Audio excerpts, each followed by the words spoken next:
조선인민군 총정치국 설치 배경에 대한 연구. 한국전쟁 시기 북중 갈등을 중심으로. 이신재. 1장 문제의 제기. 조선인민군 총정치국은 인민군대 내에 조직되어 있는 조선노동당의 정치조직이다. 총정치국은 군단에서 중대에 이르기까지 인민군 전 단위에 조직되어 있으면서 당 정치사업을 통해 인민군을 당과 수령의 군대로 유지시켜주고 있다.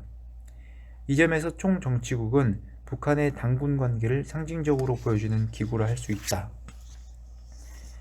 북한이 총정치국을 설치한 것은 유엔군에 밀려 급박하게 후퇴하던 1950년 10월 21일이다. 북한은 총정치국 설치에 대해 인민군대 내에 당 전체가 없기 때문에 당의領도를 실현하며 부대의 전투력을 강화하는 사업을 잘 하지 못하였고, 특히 후퇴 과정을 통하여 군대 내 당 단체를 조직하는 것이 절실히 필요하였다라고 밝히고 있다. 김일성은 후퇴 과정에서 제기된 인민군대의 무질서한 모습을 보다 강력한 당 기구 설치를 통해 극복하고 싶었을 것이다. 그러나 유엔군에 밀려 급박하게 후퇴하던 시기에 김일성이 고백했듯이 당시 3개 사단만을 보유하면서 북한 지도부끼리 연락도 어려운 상황을 고려해본다면 북한의 이 같은 발표는 충분한 설명이라 할 수 없다. 이 점에서 북한의 패배주의적 경향이 나타나던 급박한 후퇴 시기에 총정치국 설치라는 결정을 내린 또 다른 배경에 대한 궁금함을 갖게 된다. 북한은 처참한 상태로 후퇴하던 1950년 10월에 왜 인민군대 내 총정치국이라는 당 기구를 설치해야만 또는 설치하려고 했을까? 2장 중국의 참전과 김일성의 위기의식.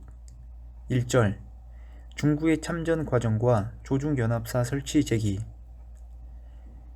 중국인민지원군이 한국전쟁에 공식 참전한 날은 1950년 10월 25일이다. 북한과 중국은 현재 이날을 참전일로 기념하고 있다. 그러나 중국군은 1950년 10월 19일 압록강을 건넌다. 중국군의 참전은 어떤 과정을 통해 이루어졌을까? 그리고 조중연합사령부의 구성은 언제부터 제기되고 어떻게 이루어졌을까? 중국군의 참전이 공식적으로 제기된 것은 10월 1일 김일성과 박헌영이 연명으로 모택동에게 군대의 파견 간청서한을 보내면서부터이다. 그러나 중국이 내부적으로 한국전쟁 참전을 논의하기 시작한 것은 이보다 앞서고 있다.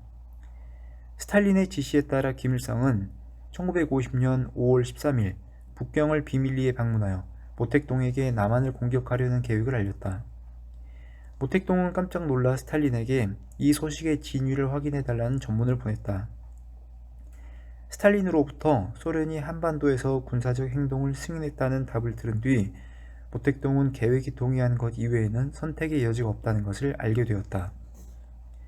1950년 5월 15일 모택동은 김일성과의 회담에서 조선이 현재 공격을 개시하기로 결정했으며 이것 또한 중국과 조선의 공동 과제이기 때문에 이 결정에 동의하면서 필요한 지원을 하기 위한 준비를 하기로 했다고 말했다. 또 모택동은 만약 미국인들이 참전하면 중국도 곧 부대를 파견해 조선을 지원할 것이라고 말하면서 중국과 조선의 변경지역으로 일부 중국군을 이동시킬 필요가 있는지 또는 무기와 탄약의 지원이 필요한 것인가를 물었다. 김일성은 이런 제안에 감사를 표시하면서도 받아들이지 않았다. 그러나 군대를 파견해 조선을 지원하기로 한 모택동의 계획은 계속 추진되었다. 특히 미군이 참전한 상황에서 미군이 38선을 넘어서 진격했을 때 대응 방안에 대해서 고민하고 계획을 수립하였다. 1950년 7월 12일 주운래는 중국은 미국이 조선에 개입하는 것을 용납하지 않을 것이며 중국 정부는 이 전쟁에서 조선에 필요한 모든 것을 지원하기 위해 최선을 다할 것이라고 김일성에게 말하면서 중국의 10만 분의 1, 20만 분의 1, 50만 분의 1의 비율로 제작된 지도 각 500장씩을 제공하고 전선의 상황을 통보해주고 인민국 군복 견본을 가능한 빨리 제공해줄 것을 요청했다. 1950년 7월 19일 모택동은 북경 주재 북한 대표와의 회담에서 중국은 조선에 무기와 군수물자를 제공하기로 승낙했으며 만약 조선이 지원을 원하면 중국은 군대를 파견할 수 있으며 이를 위해 이미 4개 군단 32만의 병력을 준비해놓고 있고 8월 10일 이전에 김일성이 의견을 표명해 줄 것을 바란다고 하였다. 8월에 접어들면서 전황이 낙동강에서 교착 상태에 빠지자 모택동은 점점 더 파병 준비에 만전을 기해야 한다는 것을 느끼게 되었다. 모택동과 주울레는 8월 상순 중국 공산당 중앙정치국 회의에서 중국 공산당의 고위 지도자들에게 지원군 형태로 북한에 대한 지원을 한다는 방침을 명확하게 밝힌다. 8월 하순에 주울레 총리는 국방회의를 소집하여 북한을 원조하는 문제에 대해 더욱 명확하게 밝히면서 재반 상황에 대한 준비를 더욱 주도 면밀하게 처리하고 이러한 준비는 지속적으로 비밀리에 진행되어야 한다고 강조한다. 김일성도 중국의 지원 준비 상황을 알고 있었다. 그리고 전시 상황이 점점 악화되면서 중국의 지원을 요청하고자 하였다. 그러나 그보다 먼저 소련의 의견을 파악해야만 했다. 당시 스탈린은 중국이 조선전쟁에 개입해 조선에 대한 소련의 통제력을 상실하거나 동북아 정세가 더욱 복잡해지는 것을 원하지 않았다. 따라서 김일성의 거듭된 지원 요청에 만일 필요하다면 조선의 공군에 다시 공격기와 전투기를 제공할 수 있다고 화답했다. 김일성은 소련의 지원에 자신감을 얻고 남쪽의 전투를 가능한 빨리 종결시키기로 결심했다. 그러나 9월 15일 미군의 인천작전이 성공하자 조선의 상황은 즉시 심각하게 변동했으며 모택동은 조선의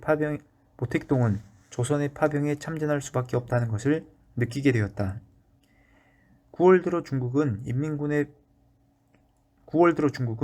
인민군의 급속한 붕괴와 폐주에 온 신경을 집중하고 10월 초 유엔군이 38선을 돌파하자 주울레 총리는 좌시할 수 없다는 입장을 표명하기에 이른다. 이어서 북한으로부터 공식 참전 요청을 받은 모택동은 중국군의 한국전쟁 참전이 이루어지기까지 북한 특사로 활동한 박일유를 통해 참전 이후 파견 군대의 법적 지위, 권한, 북한군과의 연합작전 문제 등 일련의 문제를 명확히 해두기 위해 협정안 작성에 착수하게 된다. 그리고 이 내용은 박일유를 통해 김일성에게 전달되었을 것이다. 2절 조중연합사령부 설립 과정. 조중연합사령부가 설립되는 데는 북한이 중국에게 공식 참전을 요청한 1950년 10월 1일부터 연합사가 설립되는 12월 7일까지 2달여의 기간이 소요된다. 이 기간 중 중국은 북한에 대해 적극적으로 연합사 구성에 대해 제의한다. 그러나 북한의 김일성은 중국의 제안을 거부하고 시간을 지연시킨다. 이 과정에서 스탈린이 중국 측의 지지 입장을 표명하면서 김일성도 결국 연합사 성립을 받아들이는 과정을 거치게 된다. 여기서는 조중연합사령부의 세부 설립 과정을 살펴본다. 김일성은 1950년 10월 20일 후퇴 중 덕천 대유동에서 중국군 사령관인 팽독회와 처음으로 만나게 된다. 첫 면담에서 팽독회는 중국군과 인민군과의 작전 배합 문제를 제기하지만 통일적인 지휘기구의 구성 문제까지 제기하지는 못한 것 같다. 그것은 김일성이 통일적인 지휘체계보다 양측이 유기적으로 협조하는 수평적 관계를 원했기 때문에 이 문제가 본격적으로 논의되기는 어려웠을 것이다. 북한 측 자료에 나와 있는 이 면담 시 김일성의 발언도 양국 군대 간의 긴밀한 협동작전과 정보 공유, 그리고 중국군 측의 조선인민군의 연락원과 통역원 파견이 주 내용으로 되어 있다. 중국군의 참전 후 조중연합사령부 구성에 대한 논의는 당시 전선 상황에 의해 1차 전역이 끝날 때까지 한동안 진행되지 못하게 된다.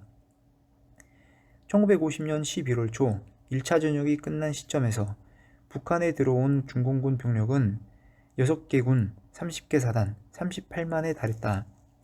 모택동은 제1차 작전이 종결되자 바로 북한 주재 중국 대사관에 김일성과 접촉하여 그동안 미루어 두었던 연합지휘부 구성 문제를 논의하도록 하였다. 전쟁 상황의 변화에 따라 중국군과 북한군 사이의 지휘 통수권 문제는 해결해야 할 시급한 사안으로 떠오르게 되었다. 제1차 작전 기간 중에 팽덕회는 중국과 북한 사이에 협조가 부족하고 언어가 다르며 지형에 대해 익숙하지 못하고 북한의 군대와 인민들이 퇴각하면서 도로를 봉쇄하는 등 중국인민지원군의 군사작전을 방해하고 있다고 수차례 보고했다.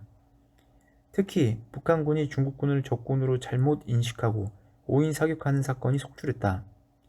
예를 들면 12월 4일 중국인민지원군 제39군단이 박천 동남지역에서 미국 제24사단을 포위하여 공격하고 있을 때 여천을 향해 이동하고 있던 북한군 탱크의 오발로 결국 포위되어 있던 적군에게 포위망을 뚫어주어 적이 퇴각할 수 있게 하였다. 조중연합사의 구성 문제에 대해 중국 측이 다급하게 생각했던 것과 달리 김일성은 계속해서 부정적 반응을 보였다.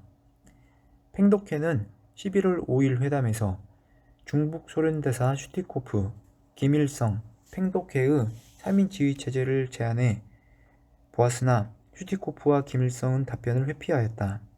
11월 7일 팽덕회는 박일우를 통해 김일성과 만난 자리에서 몇 가지 문제에 대해 언급했다. 이 중 첫 번째 문제는 적군의 후방에 새로운 전쟁을 개시하는 문제였다. 이것은 슈티코프가 중국의 입장을 강력하게 지지했기 때문에 방호산과 최인이 이끄는 두 개 군단을 적군의 배후로 침투시킨다는 결정이 내려졌고 이에 대해 김일성은 어쩔 수 없이 동의하게 되었다. 둘째 문제는 중국군과 북한군의 연합작전 문제였는데 김일성은 일관되게 참모진을 보내 연락을 취하고 정보를 교환하는 것만 강조할 뿐 중국군과 북한군의 각 총지휘본부를 가깝게 설립하는 것은 반대하고 이것이 연합 형태로 발전하는 것은 더욱 반대했다. 팽덕회는 연합사 구성에 대한 이 사정을 11월 10일 모택동에게 전문으로 보고하였다. 모택동은 즉시 팽덕회가 그에게 보낸 전문을 스탈린에게 전송했다. 스탈린은 11월 16일 모택동과 북한 측에 전문을 보내 중국 지원군 위주의 단일한 지휘체계를 편성하는 것이 옳다고 최종 결론을 내려주었다. 11월 17일 스탈린의 의사가 김일성에게 전달되자 김일성도 마지못해 수용하게 된다. 연합사령부 구성에 관한 북중 간의 협정은 아직 체결되지 않았지만 팽덕회는 이날 이후 비록 인민군 최고사령부를 통해야 했으나 인민군 부대들을 자신의 작전 구상에 맞게 움직일 수 있었다. 다만 김일성의 사전 동의를 얻는 형식을 취하였다. 모택동은 1950년 11월 23일 심양에 있던 고강을 대유동 지원군 사령부로 보내 김일성, 팽덕회와 조중연합군 지휘체계 문제를 상의하도록 하였다. 그러나 김일성에게 조중연합사를 만들어 작전 지휘권을 통합한다는 것은 중국군 지휘부에 조선인민군의 작전 지휘권을 내준다는 것을 의미하였고 이는 일국의 주권을 제한하는 문제였다. 김일성과 팽덕회의 협정안은 12월 8일에 6개 항목으로 된 공식 문서로 작성되었다. 이로써 팽덕회는 전선에 있는 5개 군단에 대한 작전 지휘권을 직접 행사할 수 있게 되었다. 그러나 군의 인사와 행정에 관한 권한은 김일성에게 있었고 작전에 필요한 지방행정, 민간 동원, 군의 보충 훈련 등의 문제에 대해 중국 측은 조선 측에 건의할 수 있게 규정되었다. 규정상으로 팽덕회는 군사작전의 중대한 문제에 있어서는 김일성과 사전 협의를 취하는 방식을 취했다. 그들은 가능한 북한 내에서 김일성의 위상을 배려해주는 조치를 취했다. 조중연합사령부가 공식적으로 구성된 이후부터 인민군의 작전은 명실상부하게 팽덕회의 작전 구상에 따라 시행되었다. 김일성은 앞으로는 직접 작전 지휘에 간섭하지 않겠다는 점도 밝혔다. 이후 공산군은 모택동식 군사전법으로 일원화되었다. 3절 김일성의 위기의식과 대응. 김일성에게 중국군의 참전은 어떻게 받아들여졌을까? 중국군의 참전이 김일성과 박헌영의 요청에 의한 것임은 앞서 살펴보았다. 그러나 북한의 요청이라는 형식을 통해서였으나 중국군의 한국전쟁 참전은 김일성에게 큰 위기로 인식되고 있음이 틀림없다. 압록강까지 후퇴한 북한에게 중국군의 참전은 꺼져가는 촛불을 살릴 수 있는 기회였다. 그러나 외국군의 군사적 개입 없이 적어도 작전권에 영향을 미치지 않는 범위 내에서 북한군 스스로 남한을 점령하는 것을 원했을 김일성에게 좋지 않은 상황이었음에 틀림없다. 김일성은 외국군의 개입이 어떠한 결과를 가져올지 알고 있었을 것이다. 더구나 그 대상이 중국이라는 사실은 세 가지 측면에서 김일성을 불편하게 했을 것이다. 첫째, 연합사령부가 구성되고 북한군에 대한 작전 지휘권을 중국이 가져간다는 것은 국가 주권을 넘겨준다는 것을 의미하는 점이다. 김일성은 무엇보다 이 점을 가장 중대하게 생각했을 것이다. 김일성의 입장에서는 자신의 부대가 괴멸된 상태에서 수십만 명의 중국군이 들어와 있었기 때문에 통일적인 지휘체계의 수립은 곧 북한군의 지휘권을 내준다는 것을 의미하는 것이었다. 그는 중국군이 전투 한번 치러보지 못한 상태에서 이러한 굴욕적인 상황을 받아들이기가 어려웠을 것이다. 둘째, 국내 정치 세력 판도를 변화시킬 수 있다는 점이다. 소련의 후원으로 권력을 잡게 된 김일성에게 중국군의 참전은 북한 지도부 내에서의 그의 경쟁자이자 친중국 세력이 할 수 있는 연한파의 부상을 의미했을 것이다. 그것은 곧 상대적으로 김일성의 계열인 만주파의 세력을 가져올 것이기 때문이다. 셋째, 북한 사회 및 군대에 중국의 영향력 확대를 가져올 수 있다는 점이다. 김일성의 전쟁 수행 능력을 무능하다고 보고하는 소련 대사의 보고를 애써 무시하려 할 만큼 다른 대안을 찾지 못했던 소련에 비해 중국은 참전과 더불어 역사적으로 가지고 있던 조선에 대한 관리권을 회복하려 했을 것이며 부수적으로는 북한 정치권 내의 친중 세력이 할 수 있는 연한파를 적극적으로 후원하고 싶었을 것이다. 이는 김광수의 지적대로 중국군의 참전 이후 북방 삼각동맹 내에서 전쟁 수행의 주도권은 중국 쪽으로 넘어갔음을 의미한다고 할 것이다. 이 같은 구조적 상황 속에서 행위자로서 김일성의 선택은 무엇이었을까? 김일성은 중국의 참전이 북한군에게 미칠 영향에 대해서 생각하고 있었을 것이다. 김일성은 적어도 미군이 38선을 통과하는 시점부터 중국군의 참전 가능성을 생각하고 있었을 것이다. 그리고 중국군의 참전은 북한이 원하든 또는 원하지 않던 간에 연합작전의 필요성이 제기될 것임을 생각하고 있었을 것이다. 한국전쟁 당시 김일성의 직책은 조선인민군 최고사령관 겸 군사위원회 위원장이자 조선노동당 중앙위원회 위원장이었다. 김일성의 구상은 군에 대한 작전 지휘권은 중국에 넘겨주더라도 조선인민군 내 강력한 당 조직을 설치함으로써 당적 지도를 통해 정치적, 사상적 통제권은 유지할 수 있다고 생각했을 것이다. 그리고 이 같은 대책을 강구하기 위해 김일성은 중국과 연합군 구성에 미온적이었고 부정적으로 반응하면 시간을 끌게 된다. 그리고 전쟁에 다급한 후퇴 시기에 인민군대 내 총정치국이라는 조선노동당 조직을 설치하게 된다. 3장 조선인민군 총정치국 설치. 북한은 1950년 10월 21일 조선노동당 정치위원회 결성을 통해 인민군대 내 당단체, 즉 총정치국을 설치한다. 북한이 조선노동당 중앙위원회 정치위원회에서 한 결론이라며 발표한 인민군대 내에 조선노동당 단체를 조직할 때 대하여를 살펴보면 총정치국 설치 배경과 구성, 그리고 향후 활동 방향을 제시하고 있다. 김일성은 총정치국의 설치 배경에 대해 다음과 같이 밝히고 있다. 인민군대 내에 당 단체가 없었기 때문에 인민군대에 대한 당의 명도를 실현하며 부대의 전투력을 강화하는 사업을 잘하지 못하였습니다. 우리는 전쟁 행정에서 특히 후퇴 과정을 통하여 군대 내에 당 단체를 조직하고 그 역할을 높이는 것이 절실히 필요하다고 인정하였습니다. 북한은 인민군대 내에 당 단체가 없었기 때문에 후퇴 시기 그 필요성을 절감했다고 밝히고 있다. 그러나 당시 발표문 뒷부분에서는 다음과 같은 내용도 포함되어 있다. 인민군대는 오직 조선노동당에 의해서만 용도되어야 하며 인민군대 내에 우리 당 조직 외에 그 어떤 당 조직도 있을 수 없다. 북한에선 1949년 6월 남북노동당이 합당하여 조선노동당이 만들어졌다. 따라서 한국전쟁 시 조선노동당 외에는 다른 정당이 없다고 볼 수 있다. 굳이 그렇다면 조선노동당의 우당인 민주당 또는 청우당 정도가 있었을 것이다.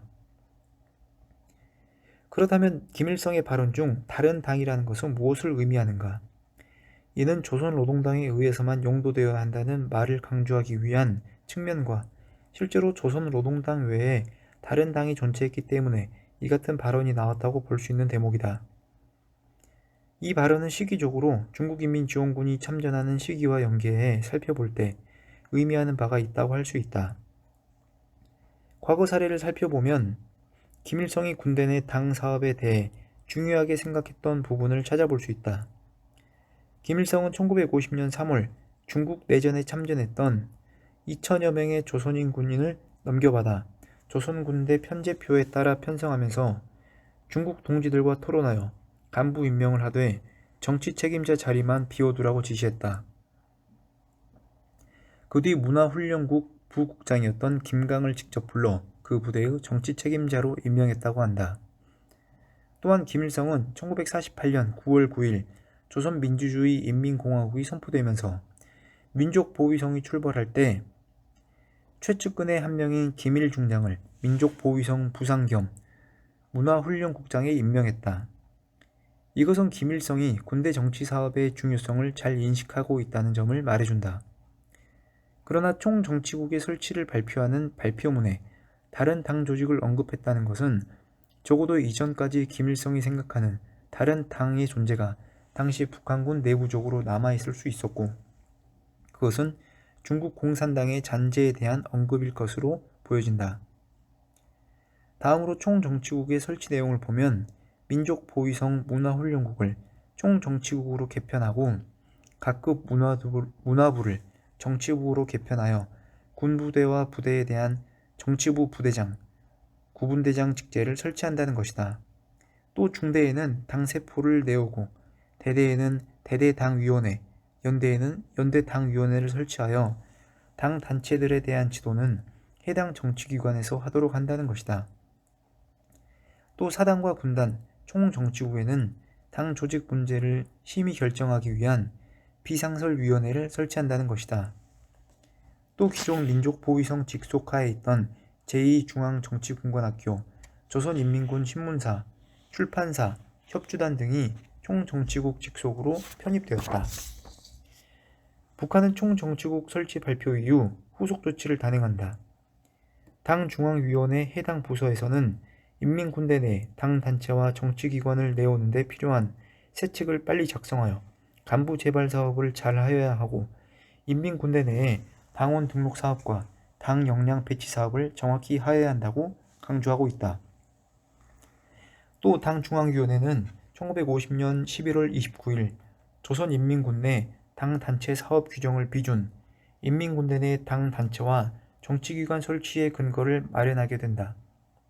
이런 과정을 통해 결과적으로 총정치국은 군대 내 당 사업과 관련하여 북한군 내 군사지휘계통과는 분리된 독자적인 총정치국만이 정치지휘계통을 새롭게 가지게 하였다. 전쟁 초기 북한군의 군사지휘체계는 최고사령관 겸 군사위원회 위원장 김일성, 전선사령관 김책, 후방사령관 최용건, 전선사령부 참모장 강건, 전선사령부 군단장, 사단장 여단장, 연대장, 대대장, 중대장, 소대장 순서로 이어진다고 할 수 있다. 이 군사지휘체계는 조중연합사 성립 이후 김일성의 지휘권이 팽덕회계로 넘어가게 되는 것이다. 이와는 별도로 총정치국은 조선노동당 위원장 겸 군사위원회 위원장 김일성, 총정치국장 박헌영, 당 중앙위원 겸 각 사령부 파견 군사위원, 군단 사단 여단 군사위원 정치부장, 정치부 중대장으로 이어지는 정치지휘 계통이 새롭게 만들어지게 된 것이었다. 그러므로써 총정치국은 과거 문화훈련국보다 공식적으로나 제도적으로나 군 지휘관을 중심으로 한 군사명령체계에서 훨씬 벗어나게 되었으며 다른 참모부들과 구별되는 정치부서로서 자림하게 되는 것이 가능하게 되었다. 김일성이 민족보위성과 총정치국을 비교하여 언급한 발언 내용은 총정치국의 위상을 잘 보여준다고 할 수 있다. 김일성은 총정치국을 당원의 조직 생활을 관장하는 핵심 부서인 당 조직부에 비교함으로써 군내 위상을 중요시하였다. 가령 당 중앙위원회에 비교해 말한다면 민족보위상은 당 중앙위원회의 군사부장이라 말할 수 있으며, 총정치국은 군대 내 당 조직들을 지도하는 당 중앙위원회의 조직부라고 볼 수 있습니다. 이와 같이 군대 내의 총정치국이라는 강력한 당 조직을 구축하고 이를 통해 당적 지도를 실현하며 당과 군대 내의 당의 규율을 강화한다면 작전 지휘권은 중국 사령관에게, 정치적 통제권은 조선노동당 책임비서, 즉 김일성에게 있다는 일종의 담보장치가 될 수 있다고 생각할 수 있다. 사장, 조선인민군 총정치국의 인민군 통제. 총정치국 설치 이후 곧바로 군대 내 당 조직 사업이 순조롭게 이루어진 것은 아니었다. 군사고문단장 라주바예프의 보고서에 따르면 1951년 4월 공군 지휘부 내에서 종파 집단이 적발되었는데, 정찰부장 및 건설부장들이 노동당원 14명가량을 규합하여 선출된 당위원회를 비난, 무시하고 자신들이 당 조직의 지도권을 장악하려 하였다고 한다.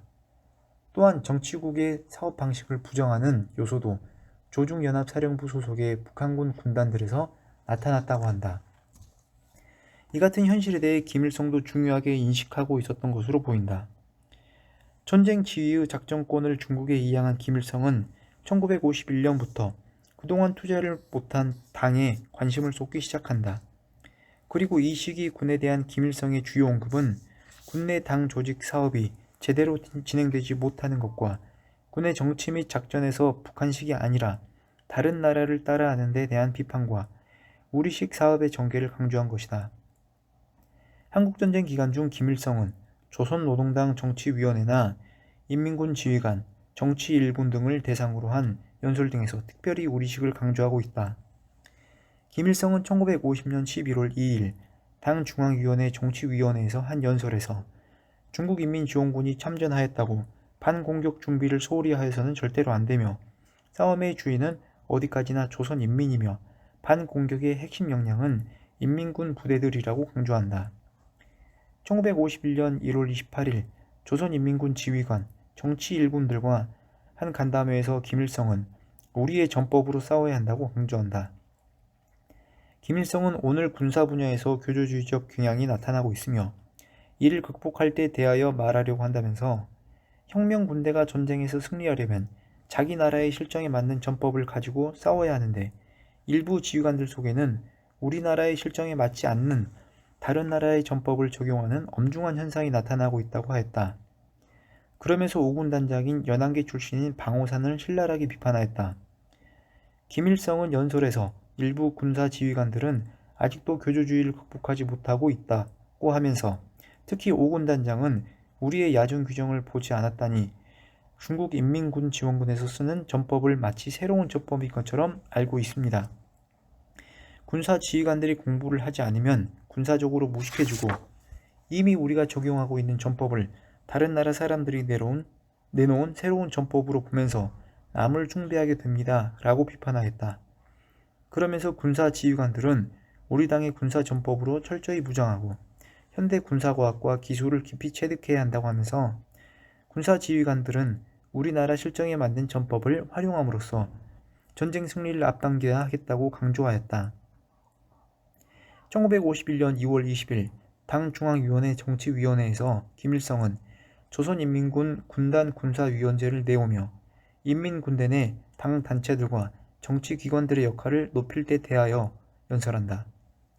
김일성은 연설에서 군단 군사위원제를 내오는 것은 인민군대 내 정치기관들과 당 단체들의 역할을 더욱 높이고 군단 사업을 개선 강화하는 데서 중요한 의미를 가진다고 언급한다.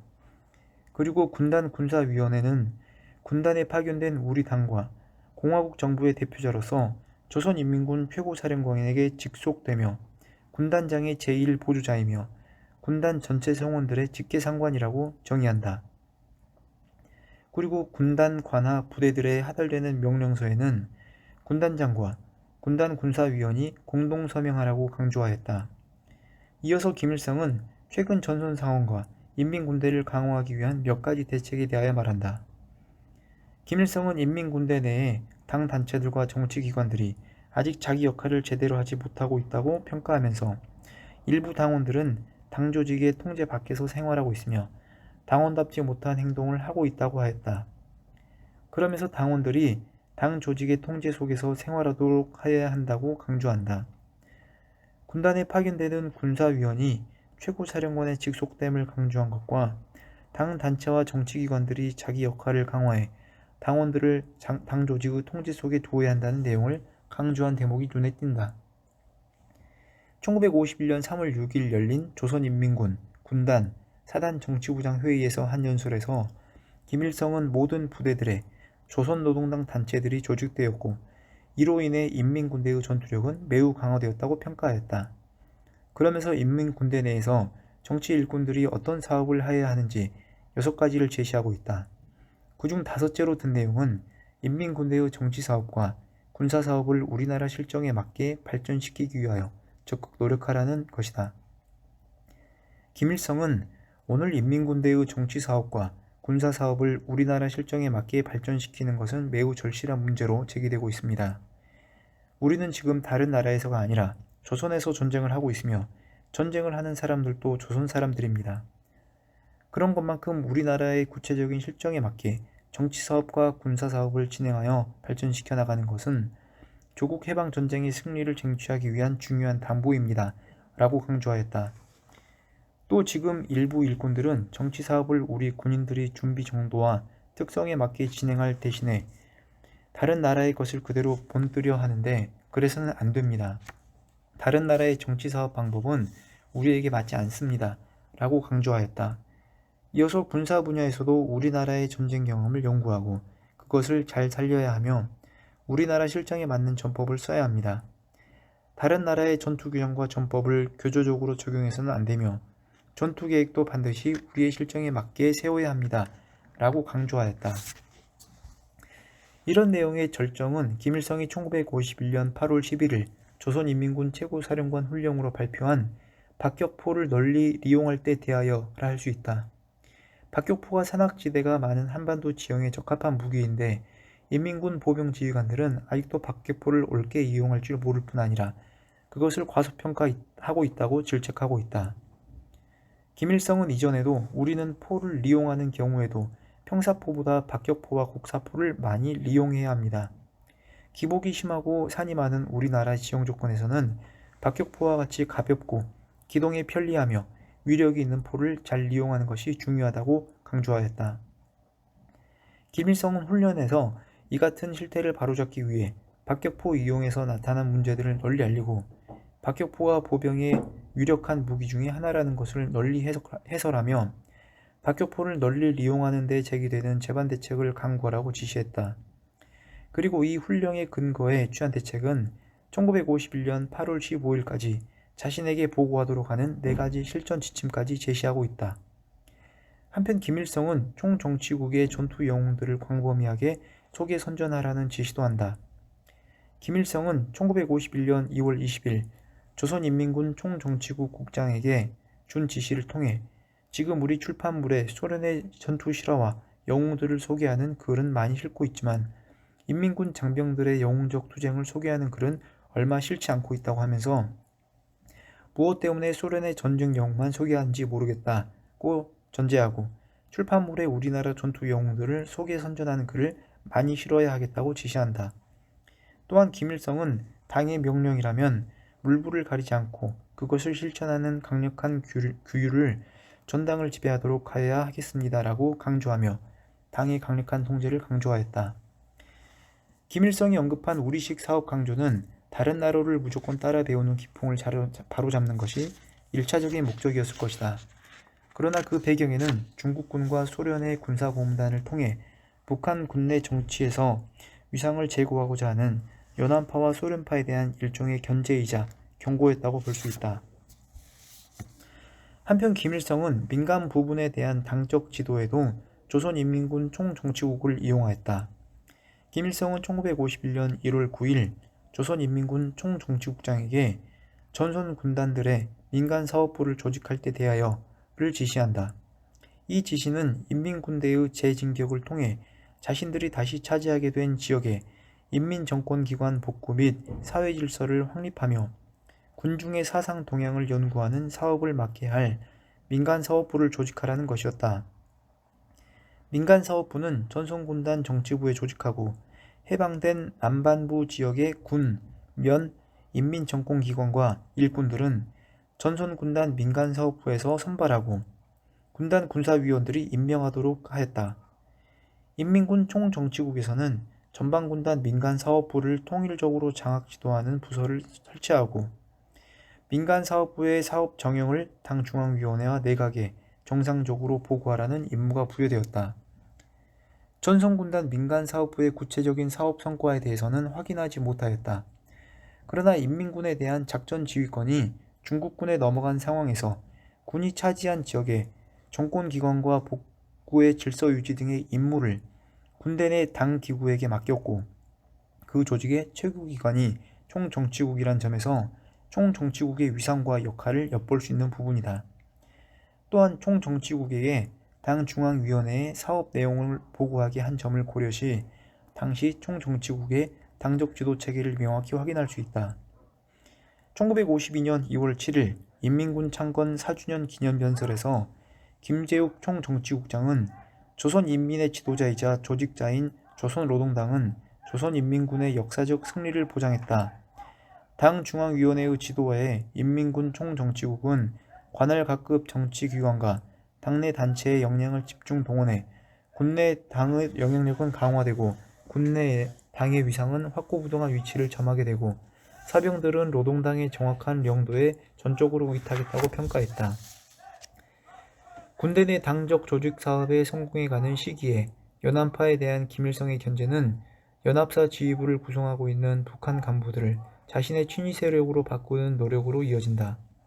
김일성은 1952년 7월 6일 연합사 지휘부에 조선노동당 정치위원회 결정으로 연합사 부사령 겸 인민군 전선사령관인 김웅을 민족보위성 부상으로 임명하여 민족보위상 최영곤을 돕게 하고 인민군 전선사령관과 조중연합사 부사령관을 계승한다고 통보하였다. 결과적으로 김일성은 총정치국을 통해 군에 대한 통제를 강화하였다. 군대 내에서 당의 영향력과 김일성의 위상은 강화되었다.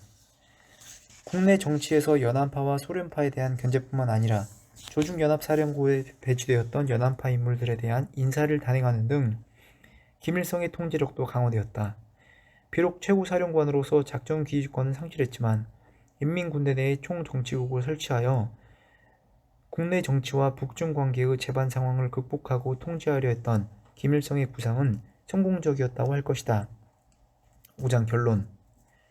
김일성은 중국군의 참전에 따른 연합파의 부상, 조중연합사령부 설치에 따른 북한군의 작전 지휘권 이양 문제 등으로 위기의식을 가지고 있었다. 조선인민군 총사령관으로서 인민군대에 대한 작전 지휘권을 행사할 수 없게 된 김일성은 당 중앙위원으로서 인민군대에 대한 당적 통제 장치를 구축함으로써 국내 정치에서 자신의 입지를 확보하고 중국에 대한 주권 수호를 위한 최소한의 담보 장치를 구축하고자 했다. 이것이 한국전쟁 시기 조선인민군대에 총정치국이라는 당 단체를 설치하게 된 배경이다. 결과적으로 김일성은 조중연합사령부 구성으로 북한군에 대한 작전 지휘권은 상실했지만 총정치국 설치를 통해 인민군대에 대한 당적 지도권을 갖게 되었다. 또한 이를 통해 궁극적으로 국내 정치에서 연합파와 소련파의 부상을 저지하고 자신의 권력을 확고히 다지게 되었다. 이 글을 통해 1950년 10월 21일 설치된 조선인민군 총정치국의 설치 배경에는 북한이 발표한 인민군대에 대한 당의 영도를 통해 전투력을 강화하기 위한 목적 외에 중국군의 참전 상황에서 김일성의 국내 정치 및 주권 수호라는 구상에서 추진되었음을 알 수 있었다. 이는 지금까지 연구되어 온 조선인민군 총정치국의 설치 배경과는 다른 관점에서 설명을 시도하였다는 데 의의가 있다고 할 것이다.